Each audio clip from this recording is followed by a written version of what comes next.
Bami yebani. Yo mona kiteke nemi. Hein? Na bachada de bakina na prison comme na caméra. Oh le ba kongo na caméra, le caméra zawa. Il n'est pas en prison. Doli Makambo à Kotawana abima pona soin azonga sous prison.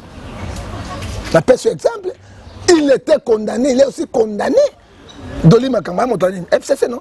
Et peut pas non? À Kota Kosa malade abima azonga la prison.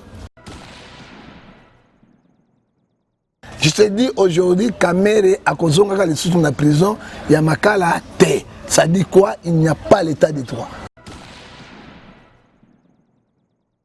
Et ça m'a Kamere, il y a politique. Et puis au cas où ma Kamere, ma Kamere, ça comme Canada il évité.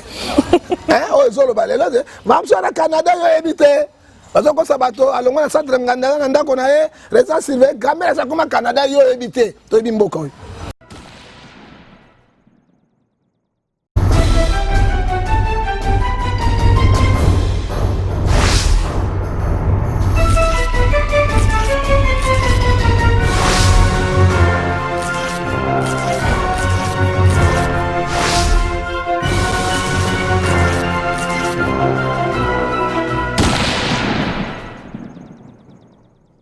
Bonjour mesdames et messieurs, bienvenue dans votre chaîne d'excellence cleboa.com. Je tiens avant tout à vous remercier et surtout d'avoir porté votre choix sur cleboa.com. Grand merci à celui qui est derrière la caméra, Herman Emporio, garçon slim. Grand merci également à my lady boss Pichou Mangaya, pourquoi pas, à tonton Banalom invisible de la nation. Et je tiens également à vous remercier de commenter, partager et surtout de ne jamais oublier de liker toutes nos vidéos. Voilà mesdames et messieurs, je ne suis pas seule aujourd'hui, une fois de plus, je reçois pour vous le prophète du peuple, le prophète John Gefa, à qui j'ai dit bonjour prophète. Bonjour maman Annette, Kolo Apambolayo. Amen papa. Alinga munoko nanga lingala, ça me fait fier parce que chinois sont au baraté. Ceux qui anglais a commis English, américain, pourquoi pas valoriser langue nabiso nationale et puis langue nabiso est international parce que l'indélé va comme bango, pe ko zomba pambola yo. Voilà, mais sinon papa avant to banda no sepelana nous au banda ko sambela. To banda na sambela. Ko na batu oyo ba perdre bana na bango er ba kinde ko sala ba examen de ta na bano ba kinde ko sala tina fep. O sambela puna. Ouais to sambela minimo na bango za sika na boule. Tata Nzambe petit qui bande nyonso bakufi bana na bango pena bano bakufi na tena fait pena ba examen d'état yawe tika te molimo na bango ovandi sango na lien de repos pour na dire enlèvement église yawe mboka nini bato bakufa kaka boye pe solution ta na gouvernement te hein donc constitution lobana article 16 de la constitution l'homme est sacré doit être protégé par l'état notre zone le bato va protéger à l'état Kolo Sima Mitema Congolais, totalement l'article 63, 64, pour défendre le territoire national na biso. Personne de connaître Mayele, Boanya, sagesse, science, à tout nos tepanayo. Na tiki ba Congomani nyonso ba diaspora maboko na yo. O baza malade te, ba ngamba difficulté te. Kolo loboko na yo Nzambe za la kati na bango. Bango nde balesa kabiso tata Nzambe. Bango bafuti la kabiso bandako. Bango bafuti la bana biso ba kelasi. Bango soki bi muta kufi Nzambe yonde bango nde bakundaka. Proverbe 11:24 tel qui donne libérément bien plus riche. Tikati ba diaspora ba pambulama. Banzela bango fungwama. Loboko na kole za la kati na bango. Kufa mosika di pambo na Jacob za la kati na bango. Ba riche ya bango mbongo ya basi na bana na bango ya milima ngoto bobo na poloso. Ba mela pe bango ba mbongo po mbongo za l'état. Ba mibi ba kota ba escroc ba kota. Ba ba te Nzambe. Banda na biso, sukisa na biso, na komona Yesu Masia. Amen. Amen. Papa, prière est très profond. Hein? C'est très profond. Dans Jérémie 33, verset 3. Évoquez-moi, je te répondrai et je te montrerai les choses cachées. Il faut te payer ça. Et prier nangai. Nzambe a pas mola ba diaspora nyos. Banana papa nangai na maman nangai. Hein? Na bandeko nangai. Hein? Tona yebi eloko basala ka pona bandeko batikali ya. Tous les diasporas bazali. Moi, en tant qu'homme de Dieu, je les bénis au nom puissant du Seigneur Jésus-Christ. Banzela lola e fungwam parce que grâce na bango. Diaspora comme à l'état. Rôle le ministre il y a faire autobengi social les alignés.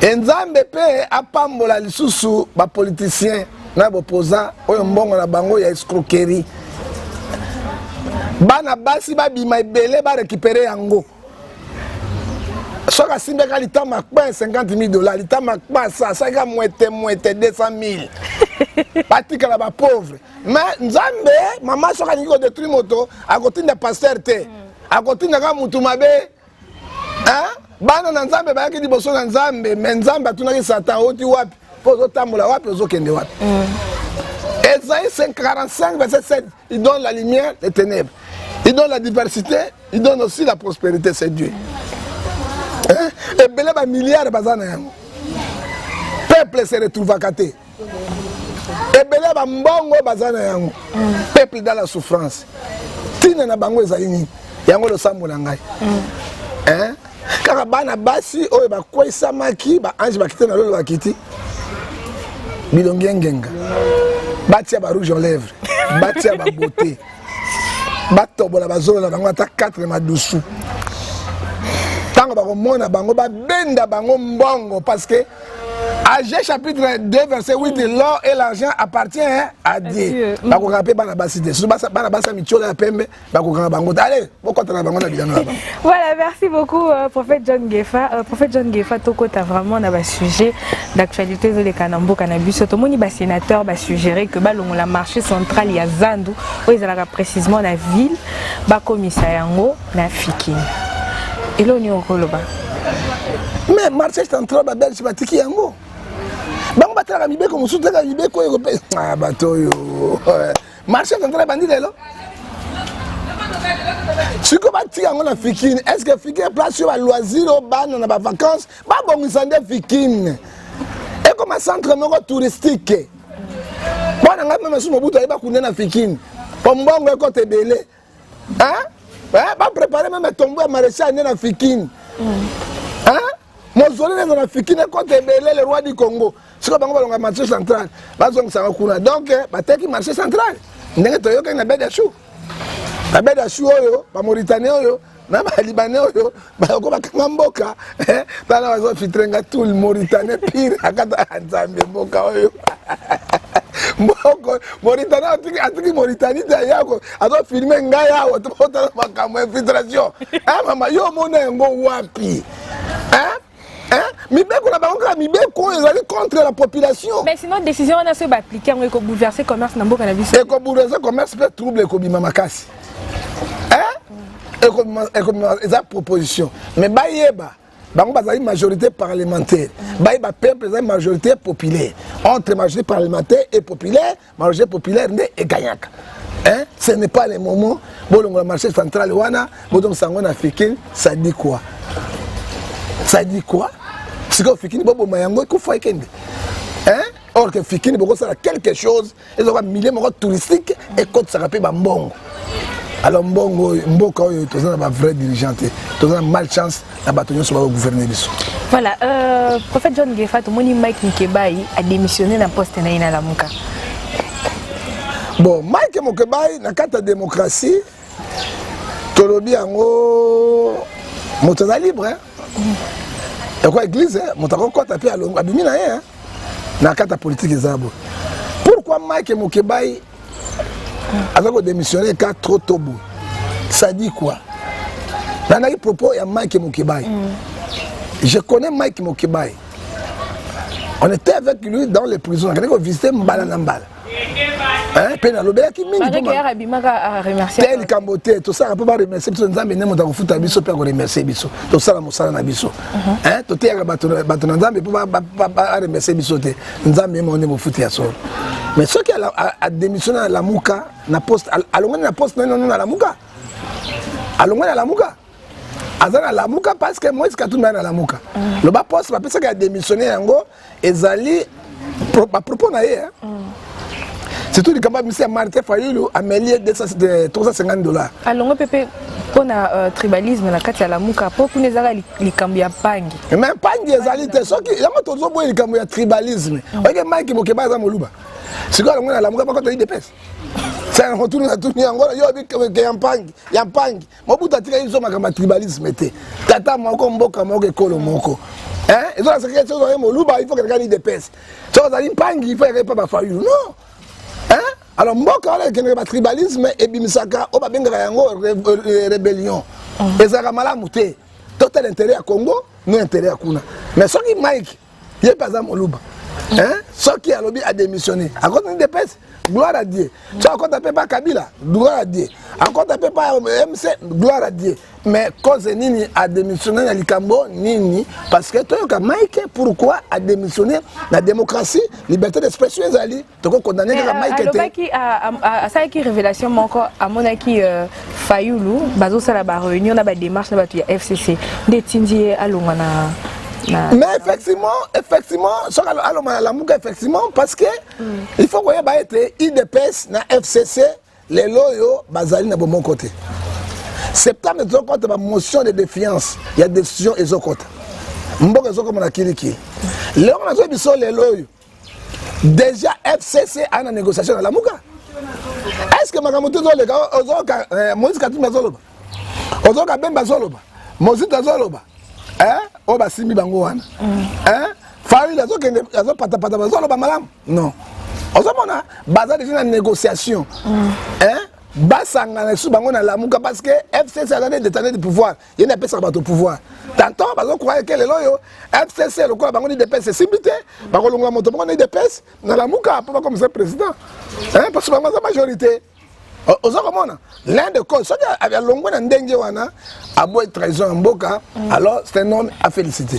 Parce que tout le monde qui paye la fois passée, il y a UNC, Bazo Longwa, Bazo Kende, na PPRD, tout le monde écoute Chada, Bazo Yambabango. Mais effectivement, Ezala la Mouka, Ezala INC, Ezala IDPS, Ezala FCC, là, Moko, Kokamote, mais Moko Kolobaki Yango. Fils Moko Kolobaki Yango, Bazala Kobo. Moko bazolo ngapa kangi kamera bazolo na PPRD bazalo ko moko ba miyebani yo mona kiteke nemi na ba shadari ba kana na prison ko mona kamera lelo ba ko mona kamera lelo kamera za n'est pas en prison kamera za lelo ba sini nango tolo banini nani azoko manembo ko za FCC c'est FCC na pouvoir to monika ko kenya nemi shadari ba côté na prison abe chole après mikolo lelo kamera za il est dehors. Et qu'est-ce qu'on pourrait dire? Bakosa sous peuple congolais. Mais dehors, on a et ça quand on a besoin, c'est pas gravement malade. Bon, gravement malade. Doli Makambo à Kota wana abima pour na soin, ils sont sous prison. La paix sur exemple, il était condamné, il est aussi condamné. Doli Makambo Montani, FCC non, et PPD non. À Kota malade abima, ils sont en prison. Caméra à Kota malade yango, mais il dit qu'à peine ils sont en prison 20 ans, belle remonter matin. Azora va pas l'imputation, Babim s'arrête pour l'année. Innocent ya bateau. Papa bateau innocent. Abim arrête. Car Kamere, hein? Dès tant que bateau na bakesi ma Babim Kamere. Je te dis aujourd'hui Kamere a kozonga les sous dans la prison, ya makala té. Ça dit quoi? Il n'y a pas l'état de droit. Pas tu as quoi ça va état de droit, état de droit, non. La porte ceux qui ont belli. Petit nanga ba pasula qui rien, ba tombola qui belli na rien. Malade sérieusement. Babim ça le traitement du bandate. Bah médecin va le traiter dans la carte de prison, ben seulement ma camonion sous même opération ça dans la carte de prison. C'est ce que va libérer qui est. Donc va kataker les cam. Mais oh ya biso kuluna ata beni motema ba bimisaka ki na zo sointe. Zo sointe. Car ba to ya minene ozo ba oyiba ka mbongo ba détourner mbongo. Est-ce que ba dans amour à pays de bazo bimisa bango. Caméra motema. Ba pesa ye Nzela qui nous a ba soin liban. Non akobima parce que négociation ya caméra na ibisaki yo président oyo Kenyatta oyo ya Kenya asengaki déjà parce que négociation oyo Tshisekedi na Kamere oyo ko 5 ans utaki na Kenya. Esa makamba kanele ya makamba politique. Et puis au cas où ba Kamere masu Kamere ça comme Canada yo ebité. Oyo zolo balela de va na Canada yo ebité. Parce que ça bateau alongo na centre nganda ndako na ye reza Sylvain Kamere ça comme Canada yo ebité. To ebimboko. Est-ce que vous avez Covid-19 bakangi ba frontière ba vie bande ko kita peso mat bato bazo kene pi bazo ya to bengi mboka ya Gondwana le pays de Toyi-Boyi. On n'arrive pas à comprendre makambo so le kanamboka na biso toujours na kati ya Congo. Ozomona Kamere ba sengi liberté provisoire ba judi ba lobi boyi Bajuzi babangi nzambe na Romains 13 verset 4. Baza ba ministre nzambe, baza service nzambe. Soko le côté aussi le côté. Nous ga fier le cabinet la bisika. Parce que là on est mota kufi wana. Loba amen amen. Amen. Na comme pe nzambe, pour nga nzambe. Hein? Alors balobi pesa 250 millions de dollars to libérer parce que oui bimbongo ebele kaya ka l'état. Vol intellectuel intelligent na lingala moyibi. Babengaka yango iba na français. Moyibi na lingala babe iba. Iba ni na français. Te iba na lingala peut-être so bakanda iba moyibi. Hein? Kamere motema mabe makasi akangi motema ti abimi na mbongo nyonso ya l'état akenango. Siko to kolobani. L'économie besoin de mboka est une économie. Quelle économie? Économie à mboka na mboka na compte ya ba personnel ya batou. Banda FC December, on dit combien de milliards au FC zanango batou na bango. Les autres c'est que de compte ya batou na e, bana combien de millions? Kamere pas même 2 mois comme milliardaire. Mais prophète John Gefa, on est à détournement au Vital Kamera Salaki, mais après détournement Vital Kameri, bah milieu ils ont continué Karakoko. Mais oui, bah makaka. André Kimbu t'as pas besoin de voir l'État. L'État 60 millions de dollars. Après ça y est, mais on ne parle pas de lui parce qu'il y a un FCC Nzam. Et puis Kimbu t'as un bon on a 600 dollars, il y a biaki. Adjong Sayango. Ok, soit vous état de droit, vous avez 60 000 n'a été 600 dollars n'a. Na tchaka na biaki.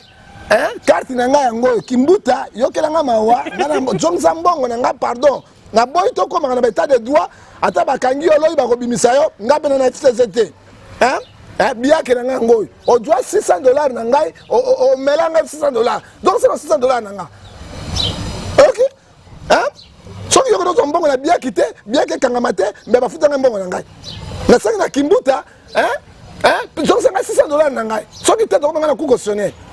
Ok? Donc, je vais sonner mon climat, je vais 600 dollars. Pour bien que quoi, je vais bien on mélange. Mais si tu vas bolonner la binote, tu vas ngoto bobote. Tant tu vas imba quoi, tu sous-souté, tu vas battre. Ok? Donc, c'est 600 dollars. Oh, ya bien que na laxi bino. Nana ko funda bien que funda kimbuta, to no sa mangana yo. Osomon. Hein? Et puis ils sont là. Moto zo inquiété. Gouverneur côté Siko Ngobi na lobby foire peut pas bon 5 millions de dollars. On va voir sango la commission bien autour côté la Congo ni peuple ni. Chada de tele na be Kimbuta na oyo. Nie. Ça dit quoi?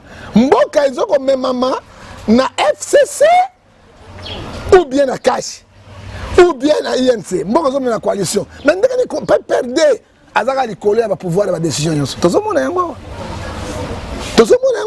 Là, ceux qui pouvaient changer qui Mbele et dit Kapene babimisi. Le quoi dit Kapene va bimisa était pouvoir. Edi Kapene a qui grâce présidentielle fallait bima déjà. A zuité a combien grâce présidentielle en quoi? A zuité a sali 20 ans mais ton gars dit Kapene a samba. Ne ba samba 5 caméras toi ba vérité lui wa Moselle Laurent de Kabila. Toi yeba yango est-ce que ça salema? Mais ce Kabila Kimaki, FCC a Kimaki me dit qu'à peine Abima Samba to la vérité. Au web sanga sikoni. Mboka to soki ndewa. C'est des gens balingi mboka te balingi démocratie te. Mboka na souffrance bango bazo dondwa. Mboka na passe bango na ba voyage. To longo na blocage. To zongi na freinage. To sayi. Kongo longo na blocage et to zongi na freinage. To sayi l'autre côté. Ngando akimi mbula akoyi nebale asayeli mai na mbula eloko bo moko tokosuka boni mamanete ezali tofungola miso na biso so tofungola miso na bitete somo est-ce que ebiti na balongo ba camion na nzela bazolonga ba camion mituka eza pour l'insécurité ba camion comme hôtel parce que aucun hôtel ofuta $10 20 000 euros ça mwasi na ndako. Mais boula on a tout nabi mais so foot à 20 000 au foot ngani. La ben hôtel nyoka. So ko lekima 19 20 heures kuta ba camion ke nako fungola kuta makembesi parce que mbongo ba ningi ba foot ngo hôtel azo pesa mwasi makembesi ça explique ngata mbola na butu. Plus d'informations na wapi. Ngai na tambola kana butu. natambola la butu nga mona tambola natambola nasona ba moni papa oyo mama eloko to moi c'est eloko elengi moi eloko moite kamata que notre papa na ozwa mbongo hein oka mama kuna ni nango etali yo tikasala moite na abisa ngai mbongo pour économie mabe mboka mabe pauvreté comme na niveau moko énorme mama tozali na kisasa liboso okuta banyao partout na bamboa okola lelo nyao esila mbo esila nzala eleka tosila ngo na kolia na kisa biso tozalaka okomona moto nyonso matama evimba lelo soki otambola okomona bato toka bilongo benga moko ebe bilongo te okola gagame pourquoi tozanga na ndeko te Mauritanie nga na toza ndeko rien Oussama Ben Laden toza ndeko te okomona biso to elongo tikala moko po nzala eleka ebuka mikwazo toka biso pasteur yoza matama sana te miskute kama bien osacto na ngai na 88 typhoïde 88 plus typhoïde kolanda te mama ozokomona siko mboka ya boye ndenge nini mama moi j'étais à Brazzaville na vivre mingi kuna soki babengi yo dité tala ngai bien babenga dité ozomona dité na dité onakuta café au lait Nesquik Nescafé mai kaka moto l'une de miliki na mapa okomona atie sardine pâté des fois saucisson moto azolia boye ozoke nzambe merci mais oyo biso abenga yango dité te mais ti Pauline a komela ti omoi mona ti yango komona nini mai ya lobo moi miliki ya mukebo ya chasse otie yango kuna na zei ecoloré ka muke ecoloré muke ata zei siko mapa yango ezanga blebe mafuta tozolia lokola ngunu na zamba mokomboso oka kwaku wana ntango ezokita epasola biso misopo ekonvenir nango ezala nini hémorroïde kende nono wese kondoyoka moto asa 2 ans du temps po abimisa epenge pesa mosu azosala azomela mai azobwaka azomela mai omoni azosala ameli mai awa azobwaka boye azomela parce que eza ekangami hémorroïde elei ye somo ok ntango le mateka otie mateka wana ntango le yango mafuta wana ekolembisa lipa ekosala bien na estomac siko mapa oyo ya kukukuku ya mibalo siko olia mapa wana omeli mai ya pompe soki ofungoli yango omona misopo na kati okomona banyama na kati ntango olongola yango kolia nini evida mpe na kwango ya makasi olei beton okaka kuna natondi okotondi liwa te otondi ozotonda liwa natondi ozotonda liwa liwa yango wana eza na yango mais mboka nini toloba te les pays les plus riches les plus bénis du monde les peuples sont des misères mpo na ngai bango nyonso badémissionner prophète John Ngefa tomoni Théodore Ngoy babengi na cour d'appel ya Gombe bon Théodore Ngoy babengi na cour d'appel ya Gombe elongo na Fayulu. Parce que propos nango balobaki ya président violé constitution. Ce qui peut vous continuer kako lobi pe babengi yo na Gombe. État de droit yango. Maman c'est là na lebisawati. Mais état de droit moi j'ai vu quelqu'un à Lille azui Marc Paula Betty président français na Ilongi. Hein? Quand le président qui a fait ça, bazoyi minduki babomaki yango te l'état de droit. Na moi na Irak, Iran, George Bush moto na Renault ça s'appelle bamba et bakanga moto babimisa état de droit. Ah ouais pas ina biso otanga présidenté. Ata nzambe yango totanga kai. Soko lobi kaka outrage.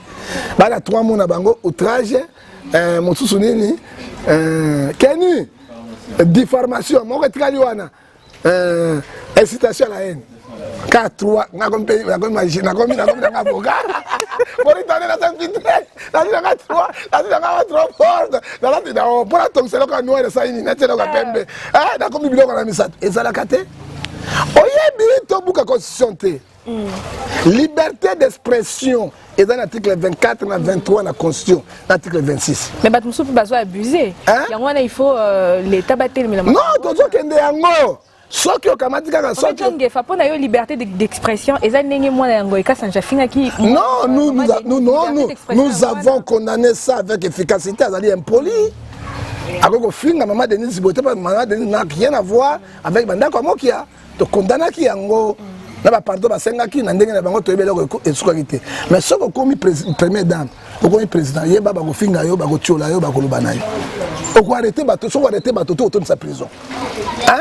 Même le président le plus fort du monde. Oh, le président américain. Non, qui monte mon finger journaliste, mon habitué journaliste, habitué d'être mental, tu es fou. Président Jean Sagini. Moi, je suis milliardaire, mon père était milliardaire. J'ai étudié dans les grandes universités du monde. C'est pour ça que je suis président. Je suis intelligent. Et ça rien qui est. Awa et pas yabi sauté. Soko me osuma mokinze kaka tumu aleleki na télévision bakangi okomisa osuma mokinze po na nini okeko bimisa mai pa ba juge. OK? Yo pe monganga te. Hein? Okoko bimisa mai pa ba juge. OK? Hein? Mo susu bakanga kango, mo susu pe sa freinage. Soko ye mo pepe nzambe tonto eleki. Yo okoko sala yango te. Mais ce que donc mboka ndenge nini? Hein? Tout ce que tu mboka ndenge nini? Ozo seka na sema masolo ozo seka. Là, je m'en ai qu'on soit, est-ce que la Fayoulou, et qu'on soit père lobby. Et là, journaliste, ils m'ont gagné. Hein? Liberté fait ça là-bas, tu vas s'exprimer. Ngoï, n'a Fayoulou balobi boy. N'dengue président anomaki ba juge. Abasali violation de la constitution. Alors, le président, article 65, a la destitué. On a dit, balobi. Cela engage qu'eux-mêmes. Yami balé na tout bango de soutien président. Dans les 15. Mais tango balaba ki yo fayu yo zuité. Tango boyaki na katia kaka na coup constitutionnel yango. Eh maman. Est-ce que c'est ni à mon avis que mon tadjoy fayu a dû Tshisekedi. Ba violer constitution violer.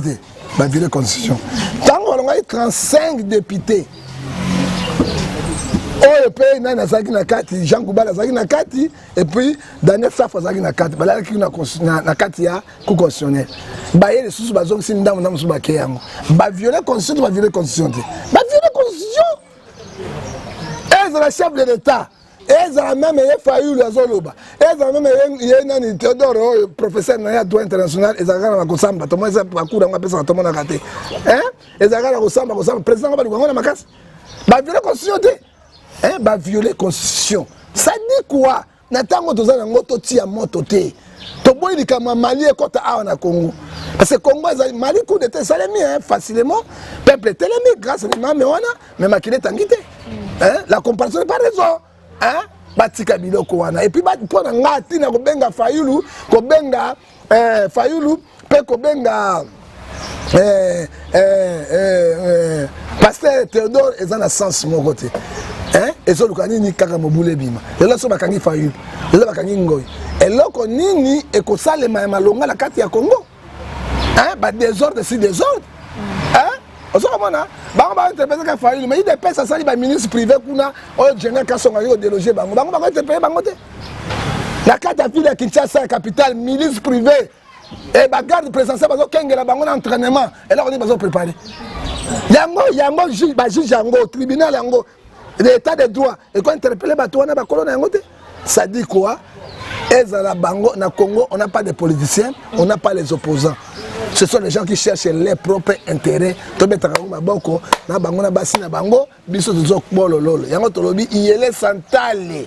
Yonde kundo boko kase ba na poso yangu bate boko bolo lolo. Pesanga le sako. Le sako Nzambe le ki bango sur nguya. Le sako prophète Gefa. Cabinet mona kamitakala ya bato nyonso mokili ata ya net e mona yango sauf ya Nzambe. Po Nzambe mona na kate. Prophète Gefa le sako. Chokoli le ndé mokonzi.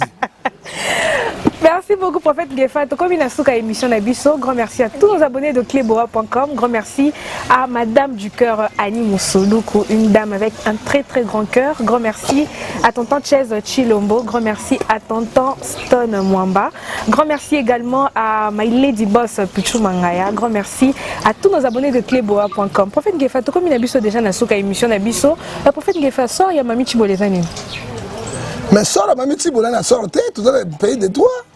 Article 12 de la Constitution, tout Congrès de droit dans la loi. En fait, il faut que Mami Chibola mais attention, on va projeter appel. Tant qu'on va projeter appel, on commence à zéro. ngai naza pour mukuna te pour mami Tibola te je suis pour Jésus acte mukuna salaka to kondana ka yango acte ni salaka ko makamnyo so neza lokuta so ki ba écouter attention na Congo attention na justice ya Congo za CPI te eza CPI te attention na Congo soki tozwi Bible ya mukuna dimanche yo te yaki Bible yango kata Bible oyo soki osimbaki mami Tibola nyomitita mbala moko te okufa mukuna asimba Bible moi si osimbi eta otanga komona yo te aza folle te moi si aza bo soki moi sabi ke ye c'est vrai azali folle te toyebi mboka ntango mami Tibola lekaki lepa ya Molière makambo te alobaki yango esali mene bajuge alors bavocat ya mami Tibola bazongisi appel projecté appel et puis reçu bajuge wana te bajuge mosusu basamba likambo sur l'état de droit et ça va bien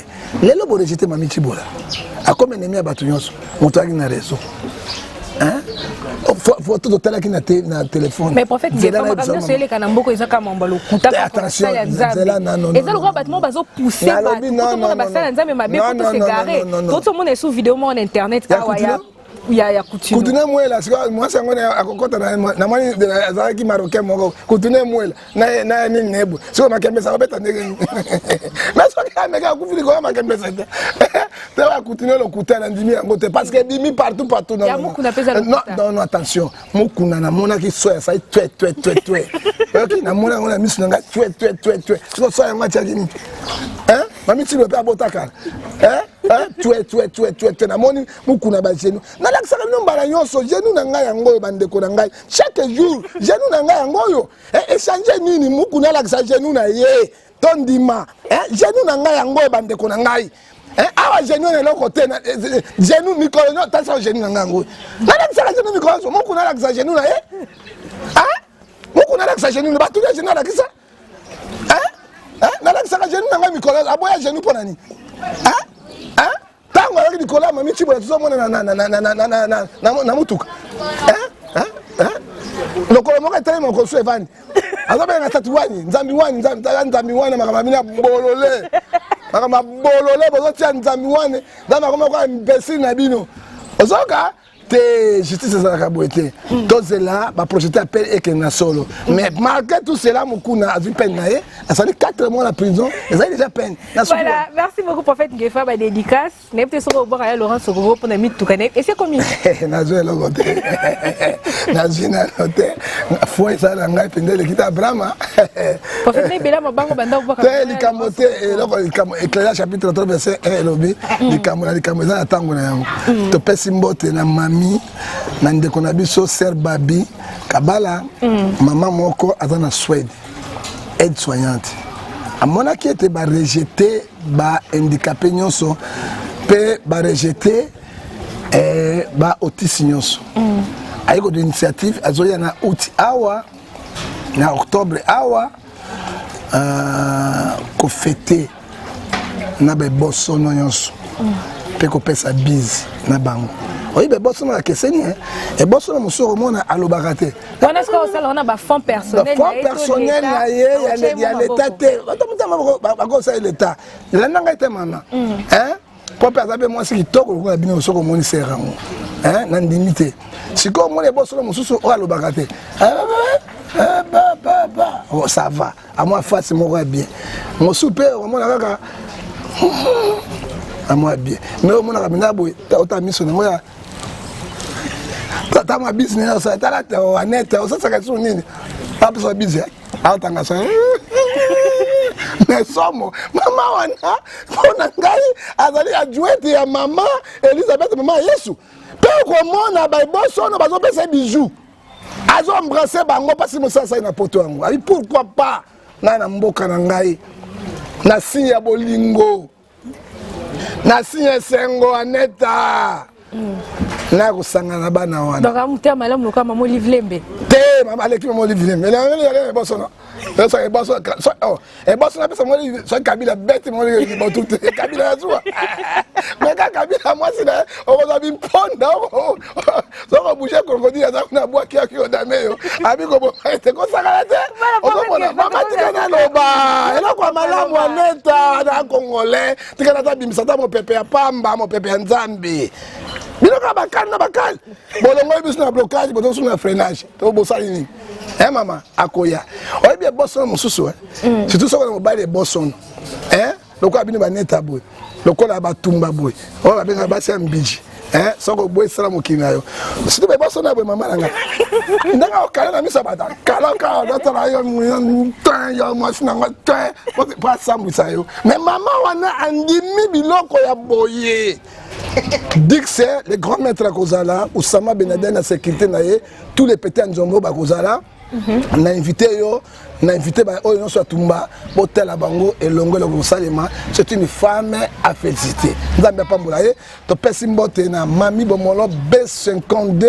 Auto bengie azalinde baleine ete baleine ba bomarine na Congo nzambe apambulaye to pesi mbote na mama Brigitte mwete so boisa mokili na yo mwete so c'est alio mo boisa mokili na yo ko lo apambulaye na pesi mbote nous Oussama Ben Laden réfugié américain mais tanga ya petit na mo non américain mo na so bana sima tanga komia wa mokate bete misi maninde foko l'assassin donc moi je m'apporte exact quand on vient m'imboya mes parents à Ben Laden Oussama kasaka en Amérique Zambia Pambolaye maître Dix de Dix on a un grand maître savant tala moi na wana sa université je jure devant Dieu bandeko la Bible yango mbala sima na kosana émission mais mabena ya muloko ya girafe Zambia appelle muloko ya girafe azana mayele aucune électricité, aucune mécanique, aucun maçon. Les Congolais, bah génie bazali, bah génie bazali. Mais ce qu'on a pas il faut bâtir na cour bah savant pas comme savant. Azali a Dix, et ce qu'on monument en danger. Azo ça la électricité donc on a ba courant avec na maboko pe a cheka kita plastique na tout mieux quand on mater lobby courant sur les câbles. Mais ce qu'on siminga osimbi. Tala bato mayel. Nzambe apambolaye akene liboso to luki to lingi siko ba jeune entrepreneur ba politicien lokola Pierre Akele aya jeune à 36 ans azwa peto na a formé bango ba Gilbert Mwako o ya zana carte na Lausanne était à cette partie na ye autoné Congo sika parce que ba biloko ya sika ezala aneta na zako suki na mbote na nga pana kota na mbote na nga to boyi ba politicien banda to bamba Mobutu tititi kaka la kombo na bango na bana na bango mikolo nyonso azo pesa lisese moseka bana mwasi oya bota te soki osimi mabele na nyonso mabanga bibende osimi okambene bibanga kikiki mais soki omoni mwasi oyo abota te mabele kwei soki asala avortement te kosimba mibali ko basimbaka te babuki bamaki wana tout ekomi epepele nanga lisasa na kopesa yango nga na soni ya mutu takomanga la mort de Jésus na kufa kala nga na soni ya mutu bokilo na kasoni to kasoni ya mutu kombo na ngai la mort de Jésus na kufa kala oyoki nga na soni ya mutu te ozolanda ngai ezali lisese Jésus prêchait sur les paraboles boso eza nzoto na ye kasi prophète nzoto ya oyo esala soki basimbi yango te kobukana te mabele nyonso etelemaka boye soki osimbi boka mbuma na kati kpikpikpi mpe mbuma ngo soki ozomela okapinda belengi kitoko mais ntango basimbi bazobuka surtout banenanga Nzombo Dix mosala mpe kobuka ngai ye nzambe eza lokola bapoliticien mais mama neti mama nanga mabele nenge otelema te mama nanga boti biso 10 tomela mabele wana atetelemaki bosala nini ekokoya mabele ya papala tobe mabele ma Nzombo sikoyo bapoliticien oyo bakoba mabele ekweya ya Nzombo kaka kombo na bango tata azalaki boye Kabila kufi Kabila le fils aye oya non toya kotikela bato te papa tolingi mpe bagénération ya sika babima lokola colonel wana jeune abimi na Mali asimbi mboka ata bakena transition abimi nulle part est ce que badiske bakobima te petit moko yankima asimbi mboka te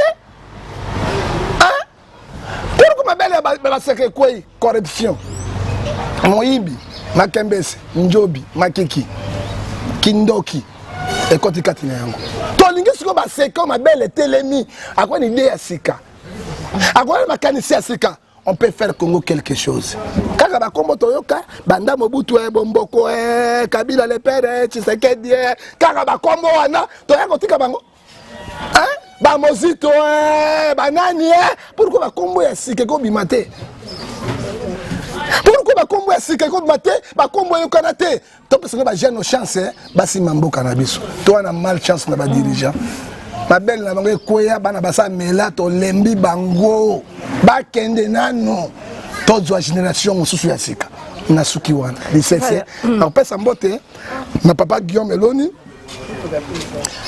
motuka koyama mavana no kimia papa Guillaume Eloni okia motuka na bisinga ngambo ntula mwisi kara ngo pe ya te kara ngo pe ya papa todo te mo pe ka ogiti ba journaliste bazo saola ngaya wa na tanta mbongo po niveau libanga wana prophète prospérité tula élévation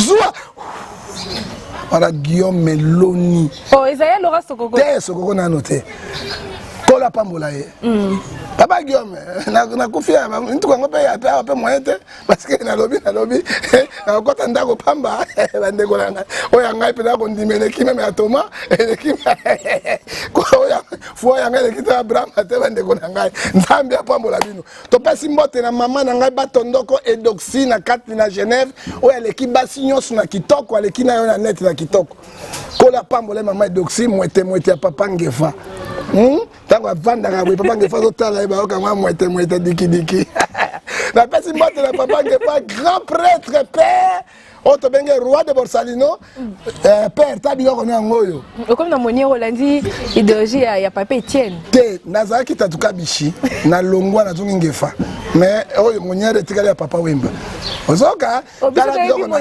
te mokolo papa Wemba nzambe apambola papa Ngefa na pesi na président Pierre Akele na kati ya Panama bafani ebele nzambe apambola yo topesi mpe mbote na Gilbert Mwako président ya Congo ya sika na kati na Lozande koya malamu nzambe apambola Eric Lele boss de boss ezala kati na yo mais na pesi mbote lisusu na papa mwaka mwisinga mama auti poto abengi ngai kombo na élégance Kisimbi héritier Kisimbi oyebi na komi boye pesanga na mbote nde basaka boye ka na abeti ngai sairo pa abesi pesa mbote mosusu 100 na bene boye 100 na papa ba bomanga pardon héritier Kisimbi ozabe Kisimbi aso mutu na munene héritier la bomanga héritier Kisimbi oyo ko bomisanga na mokila Kabila ya Tshisekedi papa pardon la boy na ngai ba bela kala ngai ba beta ngai botu na prison tika ngai po